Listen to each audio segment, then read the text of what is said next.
നമസ്കാരം, എല്ലാവർക്കും പുതിയൊരു വീഡിയോയിലേക്ക് വീണ്ടും സ്വാഗതം. ധനുമാസത്തിലെ തിരുവാതിരയെക്കുറിച്ചാണ് ഇന്നത്തെ വീഡിയോയിലൂടെ പറയുന്നത്. മക്കളുടെ ഐശ്വര്യത്തിനു വേണ്ടി മകീരവ്രതം അനുഷ്ഠിക്കേണ്ടത് എന്നാണെന്നും ദീർഘമാംഗല്യത്തിനും കുടുംബ ഐശ്വര്യത്തിനും ദാമ്പത്യ ഐക്യത്തിനും തിരുവാതിര വ്രതം എടുക്കേണ്ടത് എന്നാണെന്നും അന്നേ ദിവസം ജപിക്കേണ്ട മന്ത്രവും തിരുവാതിര വ്രതത്തിൻ്റെ ഐതിഹ്യത്തെക്കുറിച്ചുമാണ് ഇന്നത്തെ വീഡിയോയിലൂടെ പറയുന്നത്. ആദ്യമായിട്ടാണ് ഈ ചാനൽ കാണുന്നതെങ്കിൽ ഒന്ന് സബ്സ്ക്രൈബ് ചെയ്യണേ. വീഡിയോ ഇഷ്ടമാണെങ്കിൽ ഒന്ന് ലൈക്ക് ചെയ്യാനും മറക്കരുത് കേട്ടോ. അപ്പോൾ നമുക്ക് വീഡിയോയിലോട്ട് പോകാം. ധനുമാസത്തിലെ തിരുവാതിര. ഭക്തിയുടെ വിശുദ്ധ ഭാവമാണ് ധനുമാസത്തിലെ തിരുവാതിര. ശിവപ്രീതിക്ക് ഏറ്റവും ഉത്തമമായ വ്രതമാണ് ധനുമാസത്തിലെ തിരുവാതിര വ്രതം. കന്യകമാർക്ക് നല്ല വിവാഹബന്ധം ലഭിക്കാനും മംഗല്യവതികളായ സ്ത്രീകൾക്ക് സന്തോഷകരമായ കുടുംബജീവിതത്തിനും വേണ്ടിയാണ് തിരുവാതിര വ്രതം ആചരിക്കുന്നത്. വ്രതങ്ങളിൽ തന്നെ ഏറ്റവും മഹത്തരവും ഫലദായകവുമാണ് തിരുവാതിര വ്രതം. ദീർഘമാംഗല്യത്തിനും കുടുംബൈശ്വര്യത്തിനും സ്ത്രീകൾ ഈ ദിവസം തിരുവാതിര വ്രതം അനുഷ്ഠിക്കുന്നത് ഉത്തമമാണ്. ഐതിഹ്യം നോക്കാം. പരമശിവൻ്റെ ജന്മനക്ഷത്രമാണ് തിരുവാതിര. ധനുമാസത്തിലെ തിരുവാതിരയാണ് പരമശിവൻ്റെ പിറന്നാൾ. പാർവതീദേവിയും മഹാദേവനും വിവാഹം ചെയ്ത ദിവസം കൂടിയാണ് ധനുമാസത്തിലെ തിരുവാതിര എന്നാണ് വിശ്വാസം. ഇതുകൂടാതെ മഹാദേവൻ തപസ് ചെയ്യുമ്പോൾ തപസ്സിന് ശല്യമുണ്ടാക്കിയ കാമദേവനെ ഭഗവാൻ തൃക്കണ്ണ് തുറന്ന് ദഹിപ്പിക്കുകയും കാമദേവനെ തിരിച്ചു കിട്ടാൻ അദ്ദേഹത്തിൻ്റെ പത്നി ഉപവാസമെടുത്ത ദിവസവുമാണ് തിരുവാതിര എന്നൊരു ഐതിഹ്യവുമുണ്ട്. ഇങ്ങനെ ധനുമാസത്തിലെ തിരുവാതിരയുമായി ബന്ധപ്പെട്ട് നിരവധി ഐതിഹ്യങ്ങൾ ഉണ്ട്. ദീർഘമാംഗല്യത്തിനും ദാമ്പത്യ ഐക്യത്തിനും കുടുംബത്തിൻ്റെ ഐശ്വര്യത്തിനുമായി ഈ ദിവസം സ്ത്രീകൾ തിരുവാതിര വ്രതം എടുക്കുന്നത് ഉത്തമം.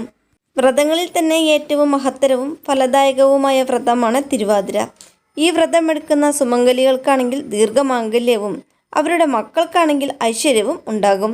ഇനി കന്യകമാരാണ് ഈ വ്രതം എടുക്കുന്നെങ്കിൽ ഉത്തമനായ പുരുഷനെ ഭർത്താവായി ലഭിക്കുമെന്നാണ് വിശ്വാസം. മകീരനാളും തിരുവാതിര നാളും തിരുവാതിര വ്രതവുമായി ബന്ധപ്പെട്ട് പ്രധാനപ്പെട്ട ദിവസങ്ങളാണ്.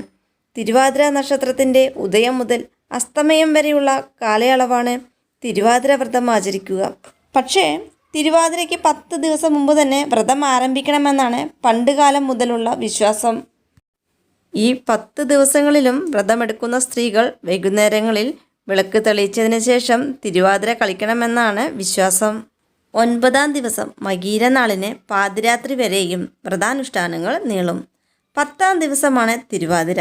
ഈ 10 ദിവസങ്ങളിലും ഉപവാസം വേണമെന്നാണ് വിശ്വാസം. ജലപാനവും ഫലങ്ങൾ ഭക്ഷിക്കുകയും ആവാം.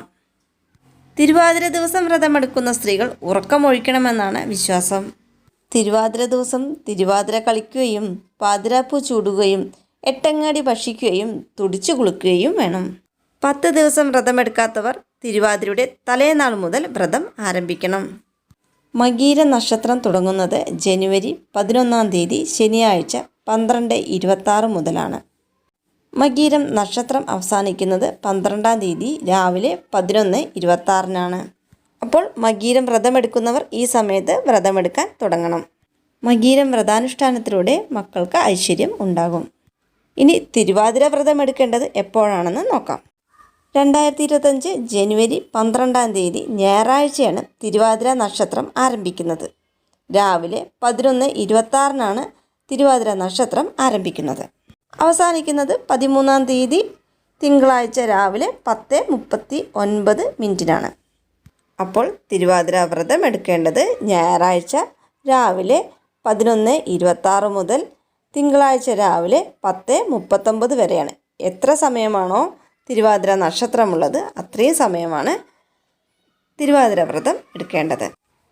13-ാം തീയതി തിങ്കളാഴ്ച തിരുവാതിര വ്രതം 10:39 വരെയുണ്ട്. അതുകൊണ്ട് തന്നെ തിങ്കളാഴ്ച രാവിലെ തന്നെ വ്രതം അവസാനിപ്പിക്കരുത് കേട്ടോ. തിരുവാതിര വ്രതം എടുക്കാൻ ഉദ്ദേശിക്കുന്നവർ 11-ാം തീയതി മുതൽ ഒരിക്കൽ ഊണെടുക്കാം. അതുപോലെ തന്നെ മത്സ്യമാംസങ്ങൾ വർജിക്കാം. അതൊക്കെ നിങ്ങളുടെ ഇഷ്ടം കേട്ടോ. 12-ാം തീയതി ശിവക്ഷേത്രത്തിൽ ഉമാമഹേശ്വര പൂജ, പിൻവിളക്ക്, മുൻവിളക്ക് എന്നിവയെല്ലാം വഴിപാടായി ചെയ്യൂ കേട്ടോ. തിരുവാതിര വ്രതം എടുക്കുന്നവർ അന്ന് രാത്രി, അതായത് 12-ാം തീയതി ശനിയാഴ്ച ഉറങ്ങാൻ പാടില്ല കേട്ടോ.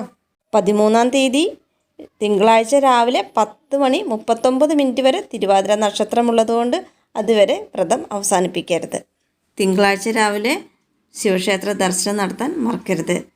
പങ്കാളികൾക്കിടയിലെ കലഹമില്ലാതാക്കാനും ദീർഘമാംഗല്യത്തിനും ഭർത്താവിൻ്റെ ഐശ്വര്യത്തിനും മക്കൾക്ക് ഐശ്വര്യമുണ്ടാകാനും വിവാഹ തടസ്സങ്ങൾ മാറാനും നല്ല വരനെ ഭർത്താവായി ലഭിക്കാനും സന്താന ഭാഗ്യത്തിനും കുടുംബജീവിതവുമായി ബന്ധപ്പെട്ട സകല പ്രശ്നങ്ങൾ അകറ്റാനും കുടുംബസുഖം കൈവരിക്കാനുമാണ് തിരുവാതിര വ്രതം എടുക്കുന്നത്. തിരുവാതിര ദിനത്തിൽ പുലർച്ചെ ശരീരശുദ്ധി വരുത്തി നിലവിളക്ക് കൊളുത്തി പ്രാർത്ഥിക്കുക.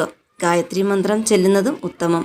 അതിനുശേഷം വാലിട്ട് കണ്ണെഴുതുകയും മഞ്ഞളും ചന്ദനവും ചേർത്ത് കുറി തൊടുകയും സീമന്തരേഖയിൽ പാർവതി ദേവിയെ സ്മരിച്ചുകൊണ്ട് സിന്ദൂരം അണിയുകയും ചെയ്യൂ. അന്നേ ദിവസം പഞ്ചാക്ഷരി മന്ത്രം ജപിക്കൂ. ശിവപുരാണം, ശിവസഹസ്രനാമം എന്നിവ പാരായണം ചെയ്യുന്നതും ശിവപ്രീതിക്ക് എളുപ്പമാർഗമാണ്. അന്നേ ദിവസം ശിവക്ഷേത്രത്തിൽ ജലധാര നടത്തുന്നതും കൂളമാല സമർപ്പിക്കുന്നതും ഉത്തമമാണ്.